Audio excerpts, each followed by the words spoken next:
All right, we're gonna get going here just a bit. Let me pause my previews and double check everything's going. Hello DCD. Hello VP Tech Ops. Yes, I think we'll be talking about what you're talking about. Let's just wait a couple more, just a little bit longer. Sorry for not having the chats. My OBS is crashing if I have the browser plugin. Arch changed the way that they do the OBS browser plugin, and like they tried to add it to the main OBS build, but it's crashing for me. So I've disabled it so that OBS will run. And hello, Beata. So sorry. There are two main chats going on. There's a Discord chat. You can go to the URL adafru.it/discord to join that. And there's the YouTube chat where Beata is as well. So let's go going. This will just be an hour, and I do have a soft hard stop. I do have something after this, not immediately, but I'm not going to be here as long as I normally would. Hello, everyone. My name is Scott. I work on CircuitPython for Adafruit. So CircuitPython is a version of Python designed to run on little tiny computers called microcontrollers. Here is one example. So this is an Adafruit Feather board. So the Feather is kind of like the form factor. This one's got a little screen on it, USB plug, and then the actual computer is under this little metal shell here. You can plug it in. Let's see, is this an S3? Yeah, so this says native USB. So it will show up as a CircuitPy drive. You edit the code there, and it evaluates it and runs it. You just need a text editor. It shows up as a thumb drive. It's really great. So that's CircuitPython. Adafruit pays me to work on it. They're a great open source hardware and software company based out of New York City. You can go to adafruit.com and purchase hardware there from them to support me and to support Adafruit, and really appreciate that. If you happen to be outside the US, there are distributors around and resellers around the world that can make it easier to get things shipped and all that stuff. So take a look at that. Yeah, this is a deep dive. So I usually do these every Friday. Thanks again to Tim last week, I think it was, for filling in for me at the last minute. If you don't know, I have two young children, one who's 4 and one who's 1, and they're both in daycare, and they get sick from time to time. So I was out with a sick kid last week, and they're both at daycare right now. I haven't gotten the message that I need to go get them. I did get a message, but I think I already looked at it. It's a very cute picture. I get cute picture messages as well. So yeah, here we are. What am I up to? So deep dives tend to be just whatever I'm up to. A lot of this year has been showing how I've been using LLMs so large language models, to generate code, and how that's changed the way that I'm working as a software engineer. And it turns out that I'm like doing more of the software engineering than I used to. And so that's kind of been the theme of the year, is that like LLMs are great at typing in code and producing code that seems reasonable. And so there's like much more of what I have to do now is deciding what to build, making sure that it was built the way that I want, and testing it and all that stuff. So what am I working on today? So I was going to show last week that I was doing a basic development kit board for the ESP32P4 with the goal of primarily doing like as many GPIO out as I could. I have boards, for example, like this one. So this is the dev kit that you can get from Espressif, which is actually quite different than, say, this dev kit here. This is for their C5. This C5 is much more minimal, where it's like got these dual rows of headers, and here it has this like weirdo 2 by whatever, and the like GPIOs are all mixed together. I suspect that this is trying to be the pinout of a Raspberry Pi, which is also kind of a weird pinout. And then there's all this sort of stuff, like there's these display and camera connectors. There's a microphone. There's all these different USBs and thing there. And so yeah, I actually just saw these big giant capacitors for the USB host, and I'm like, oh, I wonder if I should do that. So yeah, I was doing a minimal board in KiCad, and now I'm doing a less minimal board, but one that is specifically focused to be able to host boards like this, or boards like this, or boards like this, so that we can do automated testing. So there's this notion of hardware in the loop, which is the idea that you can automate testing on actual devices. We don't automate that currently. TAC, who does Tiny USB, has some of that stuff set up. And Micropython has a system called, or somebody's done for Micropython a system called Octoprobe. I did get some of those Octoprobe tentacles made for me. And this is kind of what they're starting to use. At least they have somewhat running for Micropython, where they have like a single USB that goes to a hub, and then has like a couple RP2350s, one for like loading code and one for just managing it and testing it, and then this big blank place that you can solder wires and stuff down. And I was thinking I would do this, but there's a couple reasons that I have not made it further than getting this out of the box. Well, I actually had this made. I had this made from JLC. I did not design it, but I did pay to have JLC assemble it for me. And the reason that I haven't done this, I think, is that it requires a couple of reasons. One, you have to decide where to put it, and you have to wire all the wires together. And the host here, I don't think has that many GPIO to the device under test.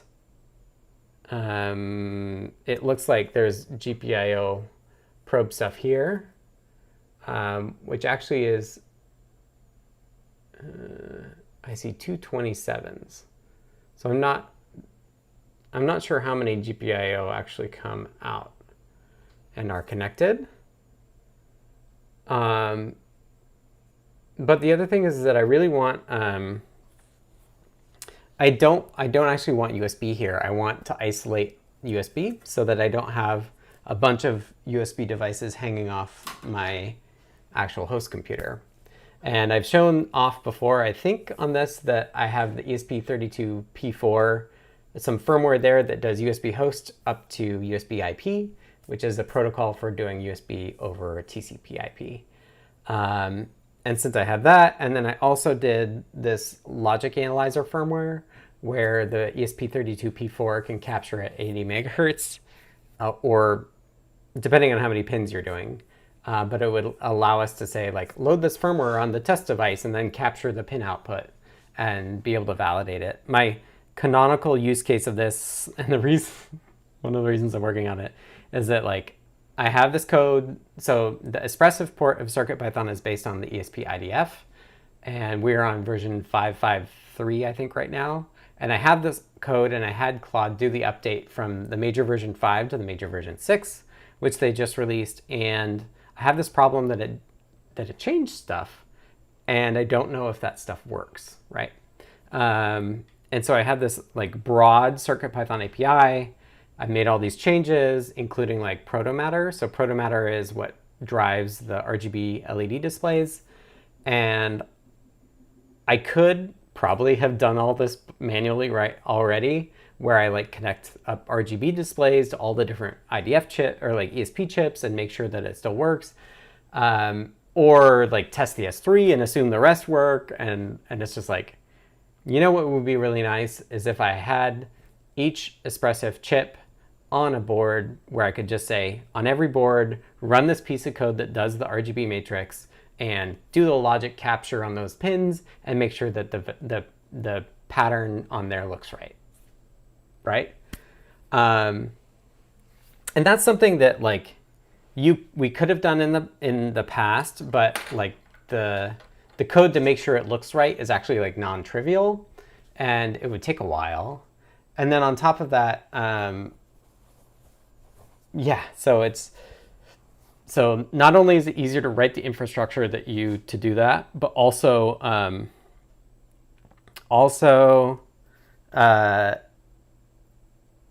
it's actually more worth it to have automated testing now, because you can feed that into the loop with an LLM doing code. So if I had already had automated hardware in the loop testing, I could say, okay, LLM, I want you to update from IDF 5 to 6, and first get it compiling, and once you get it compiling, load this test suite that we already have, that we don't have, but we should have, and run that on all the devices to make sure that we haven't regressed. So, hi, Dinkelberg96. Hello, Hams Labs. DCD has a question, and I should say, like, I'm happy to try to answer questions that folks have. I will get to the computer in just a minute to show you what I've got. Oh yeah, and did I not? Maybe I did mention. So the chat screens aren't showing up because they caused my OBS to crash.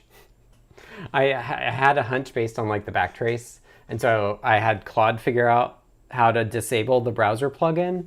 And so yeah, that's why the chat streams aren't showing up. So sorry. So DCD asks, how does the logic analyzer features fit into your hardware in the loop testing? Separate but similar hardware. So the goal of the logic analyzer part is to be able to validate the pin, like the GPIOs that are being driven, and also to just capture it for debug. So in the case like the RGB matrix, you just load some code on CircuitPython that says do an RGB matrix, and then you also say and capture that pin pattern, and then offload it, and we'll write some code that validates that it's right.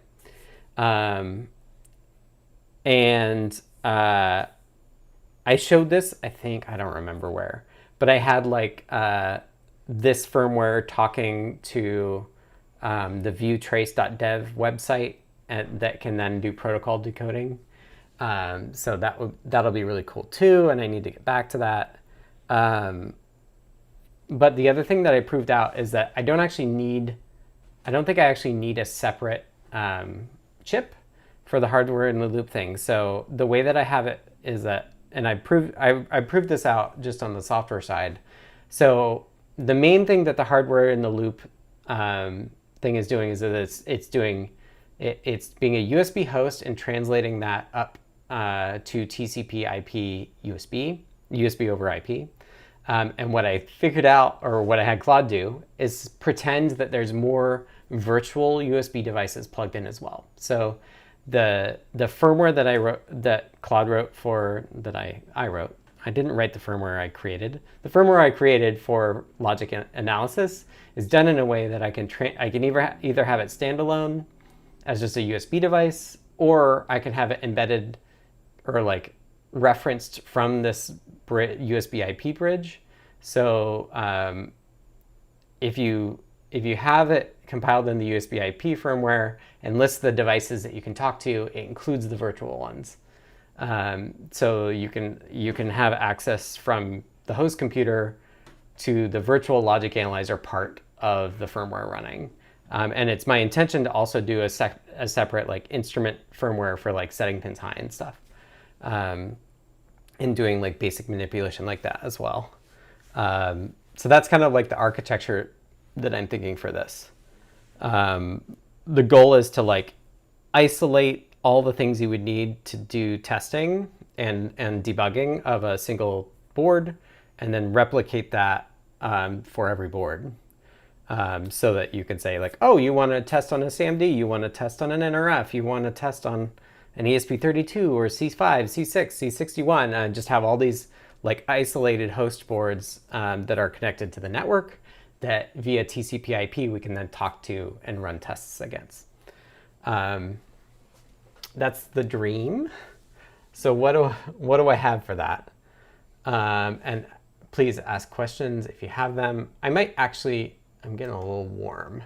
because it's actually kind of a nice day. I might turn the AC back on, although these shorter ones I might be able to pull it off. So let's go to KiCad first. This is kind of a mess.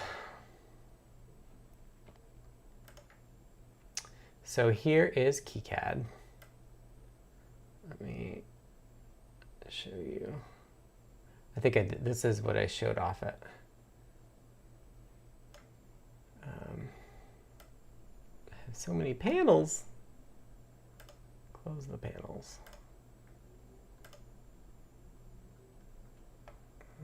The appearance panel does not have that. So here's KiCad, and here's the board layout. So what I'm currently targeting is to be the size of a half-size breadboard. So that's what this size is approximately. I don't actually remember.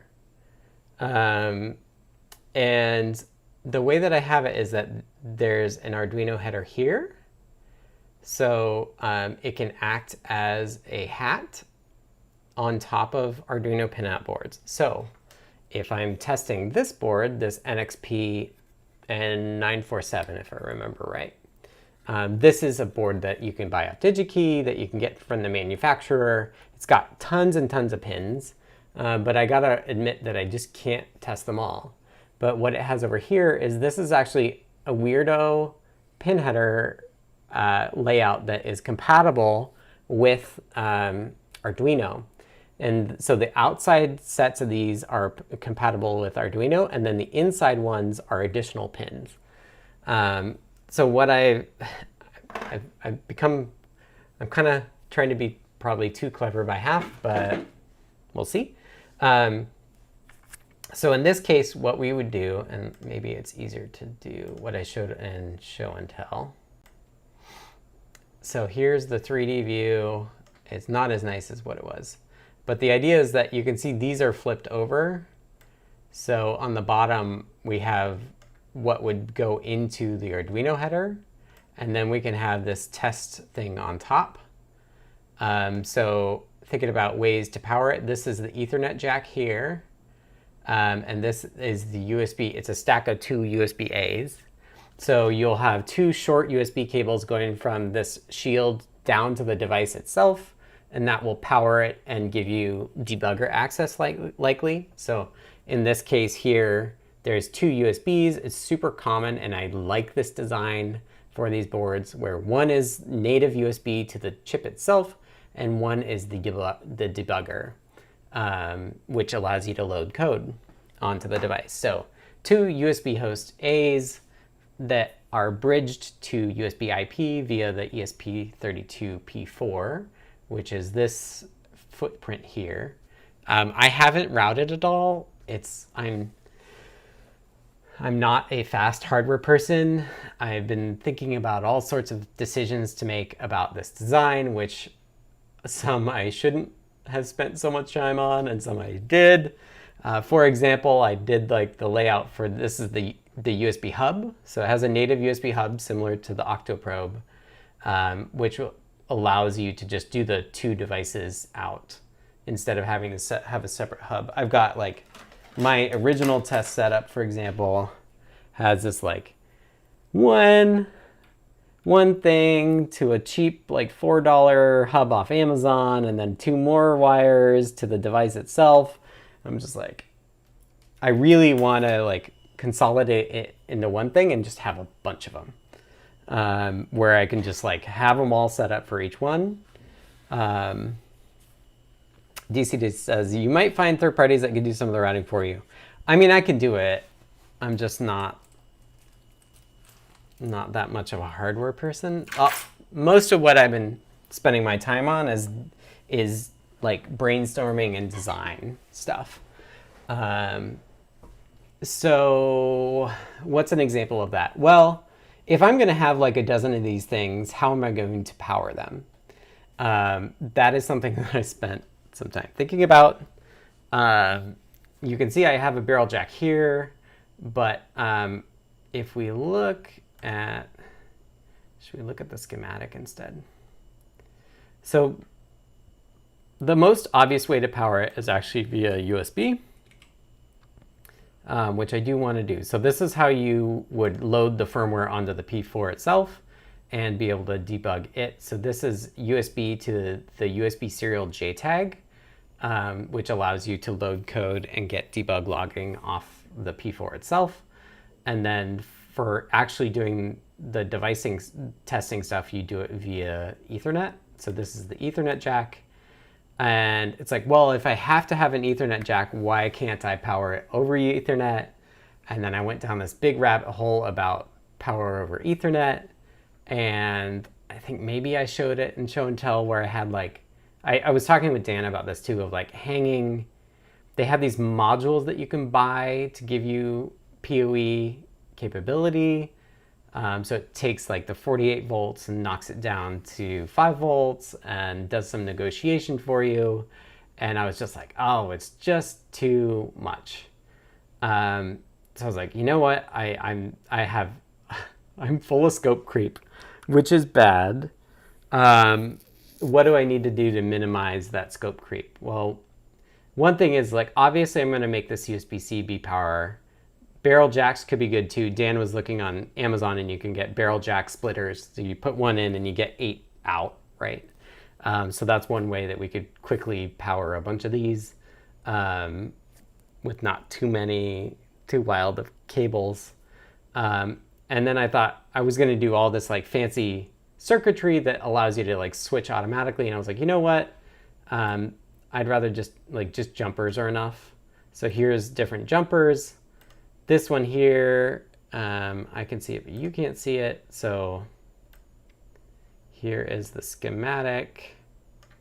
And the idea is that so there's this thing that people call passive power over Ethernet, which Adafruit actually carries something for. But this is only 100 megabit Ethernet. So there's wires within the Ethernet cable that aren't used for data or anything.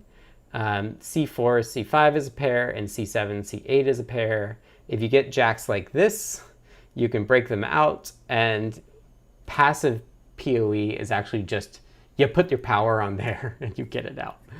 But the lower your power is, the more work you have to do, or the lower your power is, the lower your voltage, the less power you can get over it. So I gave myself an out and I wanted to use this jack where I dumped the 2 other pins, and then maybe in the future I want to figure out how to like power a bunch of things all over this same jack. So that's broken out. Here is the phi. So this is the thing that translates the signals from the P4 to the signals that go into the Ethernet jack, which has the magnetics in it. There's a crystal there to run that. This is taken from the, I think this pull-up is wrong. This is taken from the ESP32P4 EVK schematic, which I also have open here. In fact, I have it open pretty much on the same thing. So here's the schematic from Espressif that I'm pretty much copying for parts like this, except I'm like not doing all these resistors. Pretty cool, Dinkelberg96, thank you. Yep. I'll get it done. I'll get it done. So how to power it is one question. So you've got from the barrel jack and the Ethernet, you might have more than 5 volts. And instead of putting a regulator to go from higher voltages down, I was like, you know what? I'll just put a header. That's what this header is, so that I can plop a regulator breakout from the Adafruit shop if I want it. And then there's different jumpers to select which power source I want. So instead of being fancy with like O-ring ideal diode stuff, I just said you know what, I'm just going to make some jumpers. Like when I'm setting it up, I can pick how I want it powered. I don't need to be fancy about it. So this is basically breaking stuff out for the powering. And the USB power is on one of these jumpers as well. So that's how you get 5 volts. Once you have 5 volts, you use that for your USB. So this, sorry, I should go back to the schematic. So here's the root of the schematic. So here's some random, like the buttons for boot and reset. So I'm using the SDA line for I2C. I'm sharing that with the boot pin because it's pulled up. And then I want a NeoPixel just because I want to be able to show state via that. And then this is the subsheet I have for the ESP-P4. Power options are the thing that it used to have like circuitry to switch between power, but now it has just those jumpers. This is the Ethernet one, so these are the Ethernet lines. A question is like, I managed to break out 48 GPIO on that more minimal board, but this one has Ethernet, which takes up, it's going to take up 8, I think it's 8 or 9 pins, I think. Plus there's also reset. The chip can also do wake on LAN, so I wanted to get the wake signal out so that you can basically shut down the P4 and then you do wake on LAN to wake it up. Because like maybe most of the time you're not actually testing anything on it, but you still want to have it available. So I thought that was kind of neat. USB device is very basic. It's just that this is the full speed thing, so it's just the USB-C plug and the protection diodes, ESD protection diodes. And then it outputs the USB 5 volts, which then goes into this like power options thing. And then, let's see, what else have I been thinking about? The other thing I've been thinking about, so USB host, here's USB host. So I wanted this to be power switched. So these things are power switches for both the 5 volts and the 3 volts. So that's for both the hub and the INA 219. The INA 219 is going to be used to measure the power to the device under test. It's not going to be like something where you can like capture it and view it. It's not going to be good. I don't expect it to be as good as the PPK2, but it could be at least something where it's like, put it in sleep for 5 seconds, right? And measure 4 times the power usage just to like confirm that you're going into a low power state. So that's why we have this I2C bus, and the INA 219 will measure that for us. So that power goes from the INA 219 out to the USB-A, stacked USB-As. And then I also, because it's a 4-port chip, I was like, I can't not make all 4 ports available. But I couldn't figure out how to fit 2 of these A stacks. So I added a 2x5 header, which if you've ever done a computer with a motherboard that has like, for your cases USB ports, there's a header, not a USB plug inside. And so this is that same pinout. So you can buy from Amazon things that'll plug into this that give you the USB-A jack if you really want it. If we really need, device 3 and 4 from the same hub. The other reason it's not like, well, I could use another hub, but the number of endpoints that the ESP32P4 can talk to as a host is actually quite limited. It's only 16, and hubs actually have endpoints. So the more hubs you have, the more endpoints you use as well. So the other thing that I've been fighting or thinking about is one reason. So There's two main things that the Octoprobe tentacle doesn't do that I think I'm excited about that this design does do. One, it does the USB IP stuff. So we're not hanging a bunch of USB devices all off my host kernel. In fact, because it's USB IP, I can write Python code that talks USB and then never have it go through the kernel.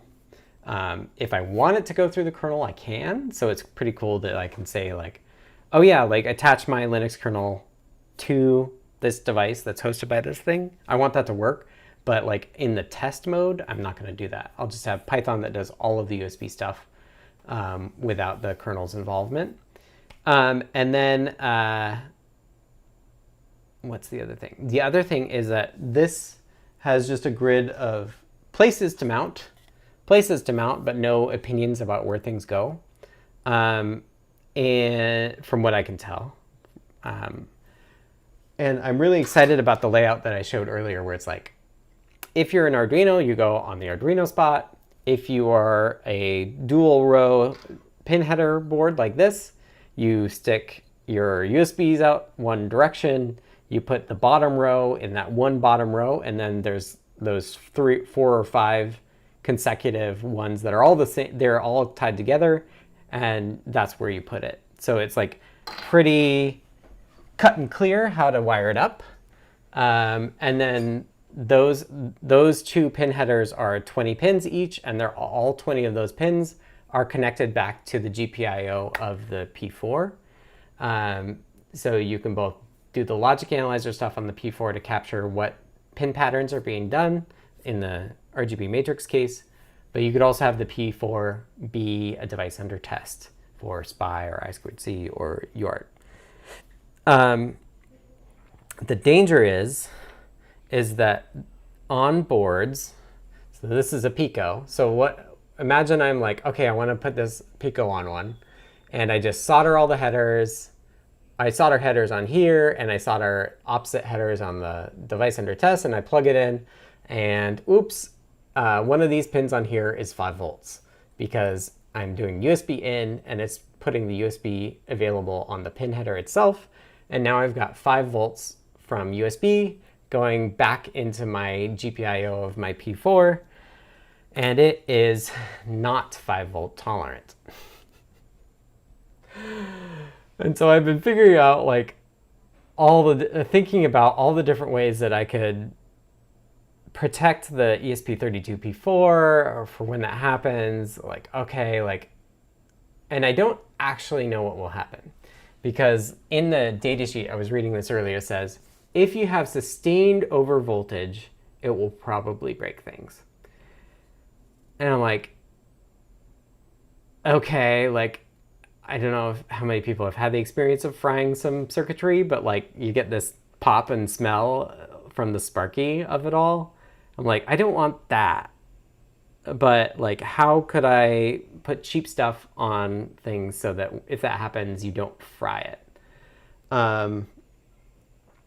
And so I've been thinking about this a lot. I've been asking folks. And so if folks have opinions about this, let me know. One thing was that we could use an a series resistor on every pin, which will limit the current in the case that you are over voltage. So I have that. And then I was like, and then you could do diodes. Right, David's saying like, just cut the 5 volt pin off of your Pico board, or like don't put headers on it. Yes, so that's the long-term solution. The long-term solution is that you remember to not plug the 5 volts in. What if you do? What if you do, and what if you forget? What happens? And I actually, the P4 that I showed, where did I put it? So I was actually tempted to test this. And I might do, maybe you could tell me if you want to see me do this on the stream. So this is a P4 EV board, but if you look closely, it's version 1.4. And I think that this is an old version of the chip revision that probably has the same I/O pad structure, but I don't actually care if it keeps working, because I also have This one's plugged in. I have this one that is version 1.54, which is version 1.0 of the chip. So this 1.4 board is for less than 1.0. And then somewhere here, I also have a P4X, which is the version 3 of the chip. So I'm tempted to just try it and see what happens. I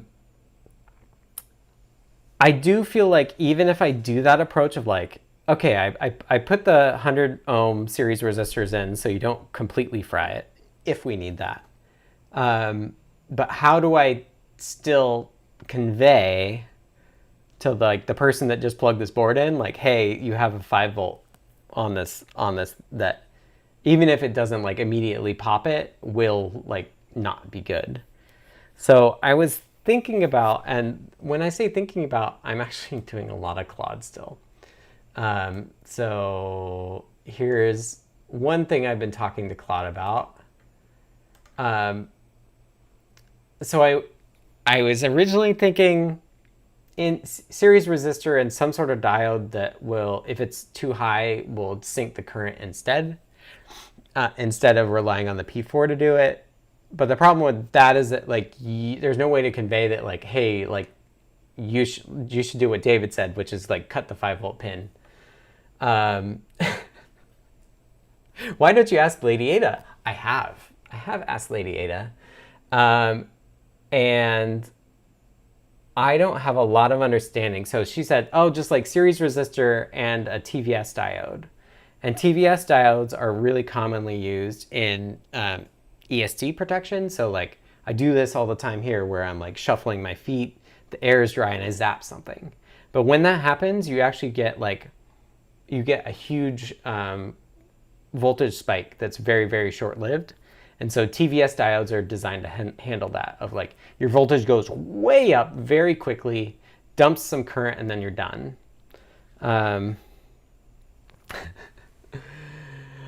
Yeah, Jono says, cutting off the pin sounds like the short-term solution. The long-term solution is over-engineering over-voltage protection on all possible pin connections. So yes, this is the quagmire that I've been stuck in. And okay, so the cheapest thing is diodes that sync current with series resistors, but they don't tell you that you need to do that. We have an INA 219, so you're probably syncing more current than you expect to, and maybe that's okay. But like that doesn't kind of like quickly tell me like, oh, things are bad. The next thing I thought about was like, well, you know, I actually do have control over the 5 volts. So what if I took in the voltage of every pin and I said, if it's 5 volts, cut off the 5 volts. But if you cut off the 5 volts, then it goes low again and you could enable it again. You could get oscillation, so you need a latch. And you also want to be able to control it from the board itself. And so what I have currently in my schematic is that I have this like comparator circuit, but then I'm like shopping at how much comparators, how big they are and what they do. And I'm like, I don't really want that either. And now I've got 40 diodes to get the voltage all on the same rail that I'm comparing against to. And so I just, I haven't figured out exactly how I want to handle this. Where I'm currently at, that I was just discussing with my friend Claude here, is actually, well, what if I put an LED to just show that like don't worry about turning the 5 volts off. That's too, like the latch and the comparator are like too over-engineered. But what could I do that's cheap that would just like be like, hey, by the way, like you forgot to cut the 5 volt pin off. You should turn the power off and do that. And the thing that I was talking about was like, well, I wonder if I could put red LEDs on every pin, but those LEDs don't go to ground, they go to 3.3 volts. And they kind of act like, kind of like the diode, the TVS diodes that would like break down and like allow current to go there another way. But the nice thing is that if you use an LED to do it, you light up. And so I kind of like that idea of like, okay, if we're gonna dump current onto the 3.3 volt bus, could I do it in a way that at least lights up an LED? And then if I'm doing that, I could also do it on every pin, and LEDs are cheap.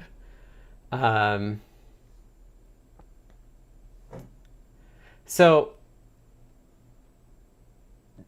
DCD points out to the Glasgow, and I wonder how they do protection. But the challenge here is that I'm not just being a logic analyzer. I want to be able to act like a logic analyzer, but at the same time, I also want to be able to output signals back to the device under test. So a logic analyzer is only inputs, but I actually want to be able to do the reverse as well. So like, imagine I'm doing UART and I actually want to like have a fake UART on the other end that sends data into the device under test. So like it started, like Claude started me there of like, well, you could do a logic level translator, right? Like where you have a chip that you can set the direction for either inputs or outputs and do that. But then you have to control the direction, and I don't really want to do that. Like those chips are not small. And I think one thing I'm running into the fact is it's like, it's really like, I want to tell you once that there's a fault and then you fix it and it's done. But I don't want you to blow up your board while you do it, right? Like, oh, by the way, you like accidentally connected the 5 volt thing to it.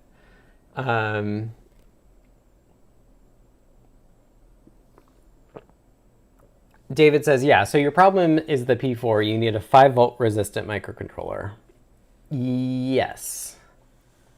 Yes. It would be great if the pins were 5 volt tolerant.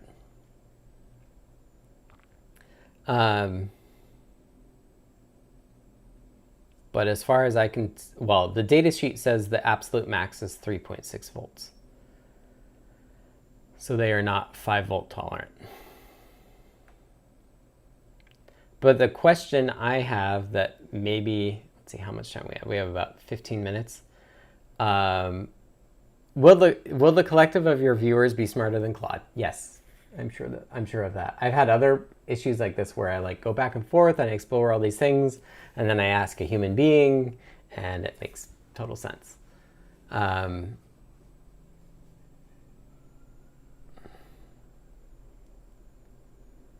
If you do a 5 volt pass-through MCU, like you're basically doing logic analyzing still, because like your pass-through MCU has to like read certain pins and stuff. It's just a logic level translator at that point. Another option that Claude came up with was, well, do analog muxes and then have a way of measuring the voltage before you turn on the muxes. Tigard uses directional level shifters. Those are ones that auto detect the direction.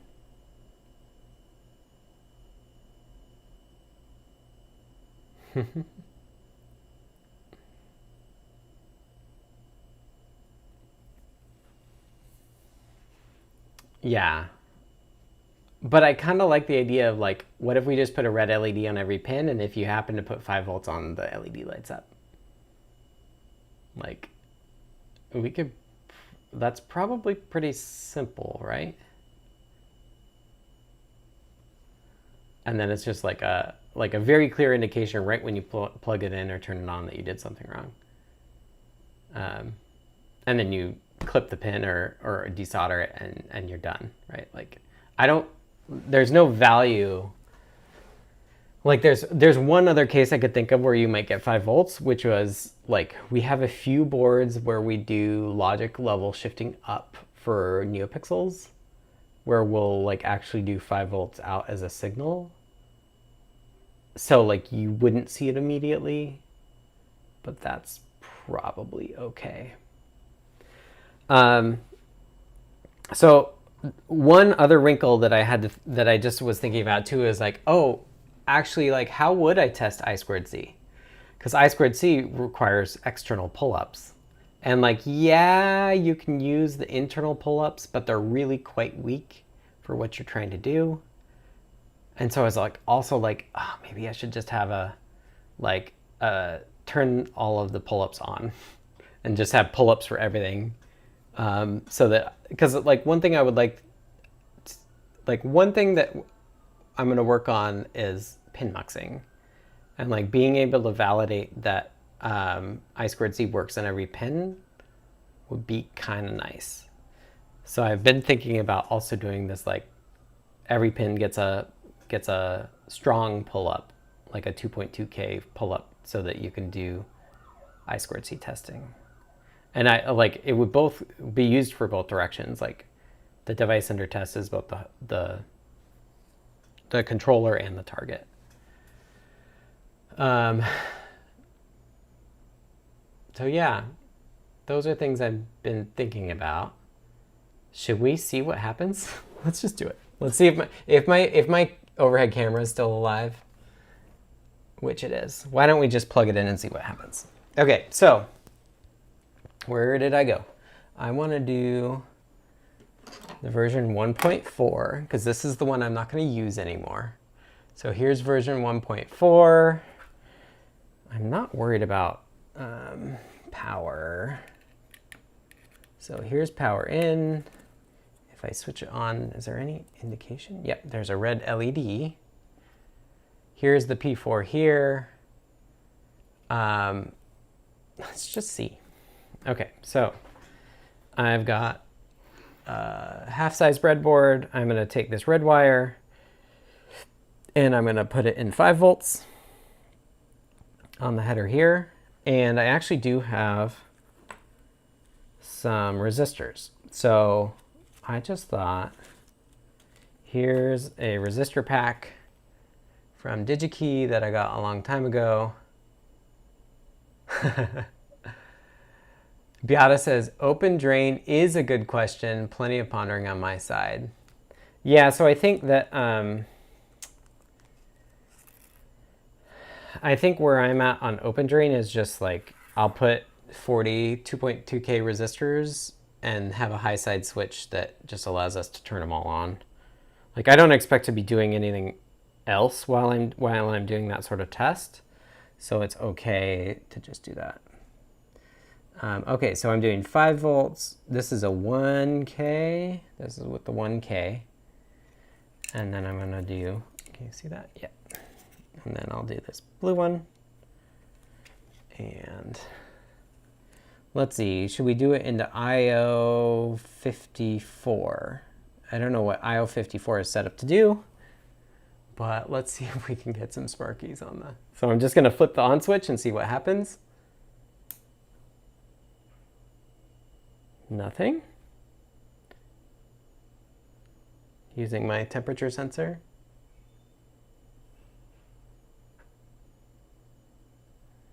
Not catastrophic. Let's try 26 as well. So this should be 5 volts through a 1K resistor directly into GPIO pin that is not being driven as far as I know. So let's just see again. Lights on. I guess I should make sure it responds, but I do kind of expect fireworks if stuff goes wrong. Okay, so let's do that same test. Let's take this 1K out because I'm actually I'm thinking more like 100 ohm.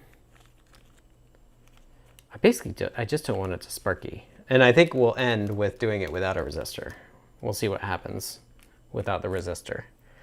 Because like I said, I think if I could just tell you that you faulted, like if I could just make an LED light up that like, by the way, you're feeding 5 volts back, like stop doing that, it's probably enough just to like. So I think the chip itself will keep working. It's just the pad or pin itself that will break. But I don't actually know. So these are 100K.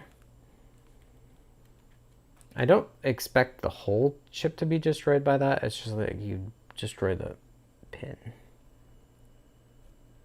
I don't know. I don't know what to expect. I found this like kind of grounding in me. Okay, so this is the 100 ohm. This is what I'm talking about doing in series. So this is like actually in practice what we'd see. So we are in pin 26. And nothing too exciting. I'm actually not verifying power. I'm assuming there's 5 volts there, but I don't actually know that there's 5 volts there. Can I retest after that? Yeah, I could. I don't generally think that we protect other boards from 5 volts. Perhaps an intermediate level board shifter when needed to not overcomplicate the P4. Yeah, I think if you ever actually wanted that signal, you would have to do that. Jono says, so ranged in a way that anything over 3 volts goes to drive an LED, as in the LED draws off excess voltage. Yeah. That's what I'm thinking. All right, we're just about out of time. No fireworks yet. The chip's not even hot. It does get hot as it runs. So maybe this is not that scientific. Probably. I'm not a scientist. I'm an engineer, which I'm sure there's engineers that take issue with that too. Okay, so that's with 100 ohm, and just because it didn't explode makes me think I've been thinking about this way too much. I still like the LED idea because it could be pretty cheap to just put a bunch of LEDs. And if it lights up, actually, let's see. Do I have an LED? Oh, I do. Okay, which side is the side that, is it the long one that goes to the high side? I can never remember. But now I actually need a ground wire too.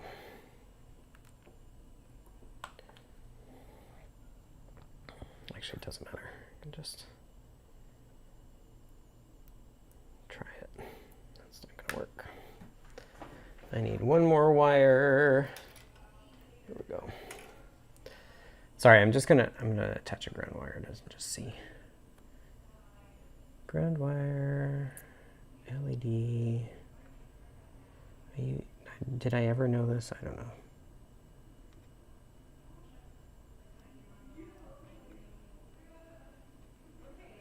Okay. Okay, so let's just make sure that we switch it on. It lights up. Oh.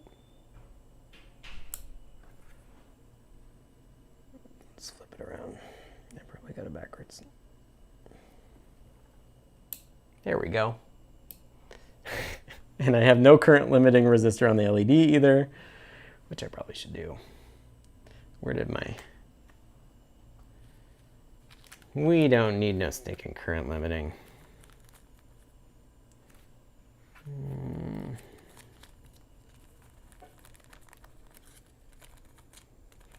I do trust the LLMs to do the math for this sort of stuff now. All right, let's be good. Current limiting resistor. It was like kind of bright. I felt bad for it. So now we know we have 5 volts. It's a lot dimmer to me, but it's still pretty big for you. So we know we're getting 5 volts out, or we know we're getting power out. I'm not confirming it's actually 5 volts. But no smoke or fire from the P4.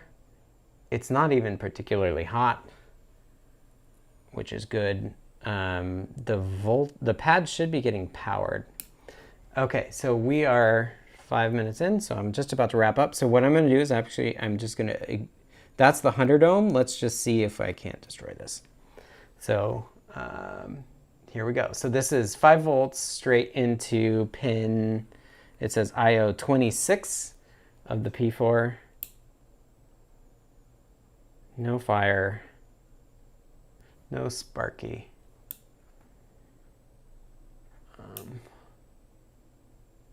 And my finger is not hot. Again, like it's not a short circuit. I mean, maybe it's short circuiting. Yeah. I think my fears are a bit overblown. Can you measure the current draw, which would verify that 5 volts was really present? I guess you could measure the voltage across the resistor. Yes, I could. I think actually my multimeter is right here. Do you think it has batteries? All right. Any final questions? If you look under my GitHub repo, you can find the current work that I have for this. If you have ideas, I still do like. Well, the series resistor is a good idea still. I think I can always do them as zeros, and then I like the LED idea. Like if I could just do LEDs on every line. That's pretty cool. I just thought, wouldn't it be cool if I did LEDs on every line and then used a variable, like an I²C voltage reference, to be able to like turn it off and on? Oh, feature creep. Okay.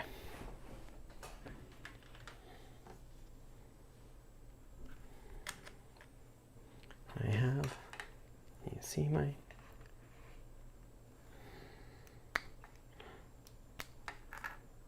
okay, so what are we measuring? We're measuring voltage across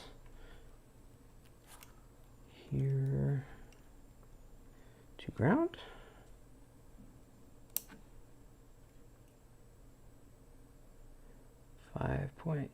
.3 volts. I meant to look up if I could find like the 3-volt rail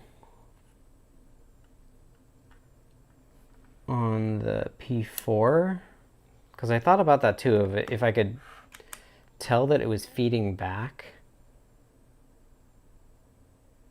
You know, I wonder if I'm curious if I could find that pin that's 5 volts.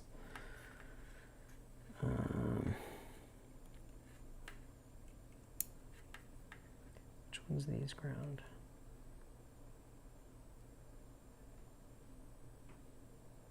.27, so that's the USB.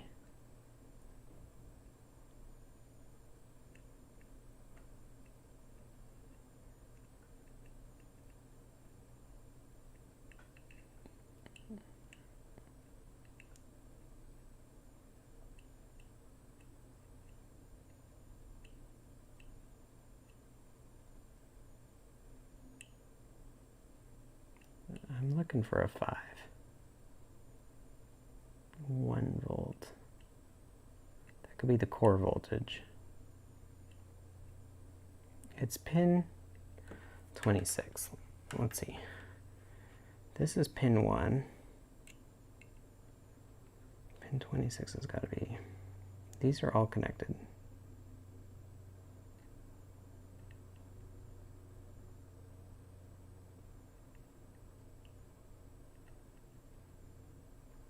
Pin 26 is in the corner.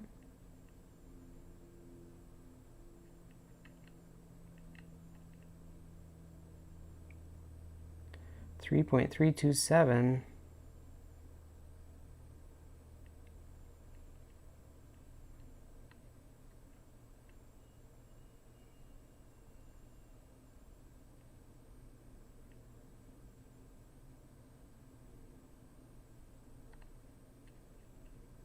Where's my...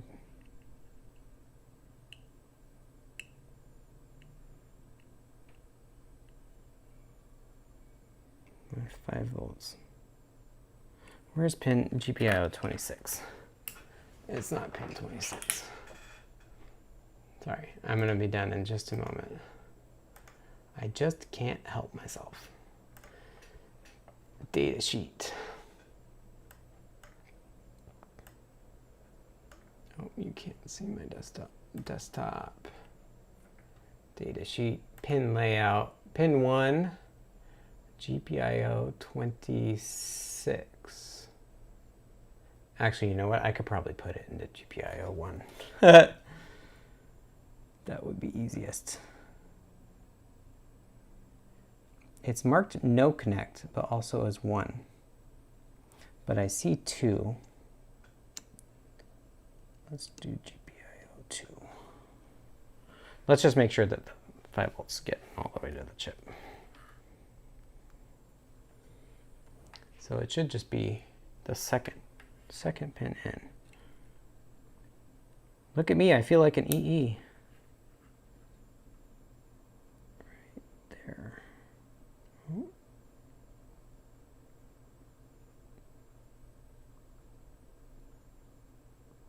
5.25. Neighboring pin is 3.3.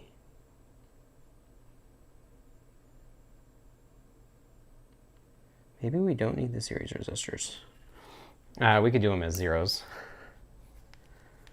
That makes the pull-ups easy. No fuss, but I still think you should. Yeah, maybe the INA 219 is just fine.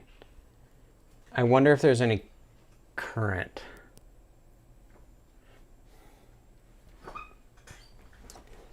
Because I bet if you have that 5.5 volts, your current draw is higher. So what you would do is the very first test you do is you just read the amount of current. And if it's higher than expected, that means that you're putting 5 volts into something.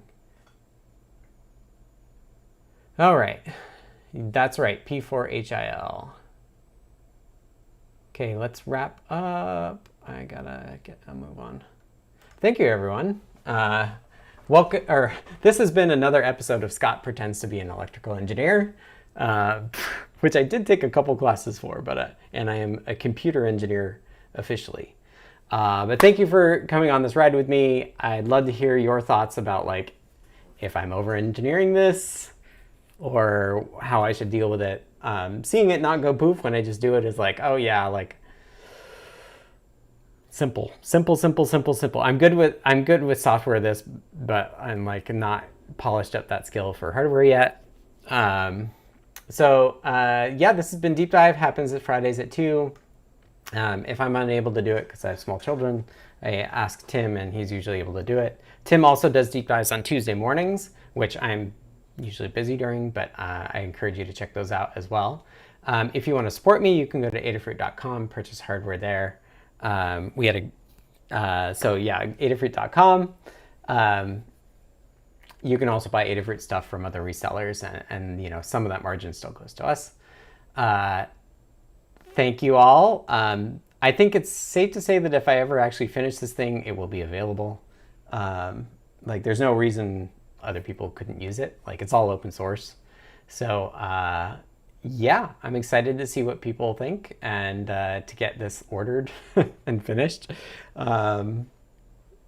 Maybe I'm just procrastinating on all the layout stuff. I don't know. Anyway, thank you everybody. Have a great weekend. See you on the Discords, URL adafru.it/discord.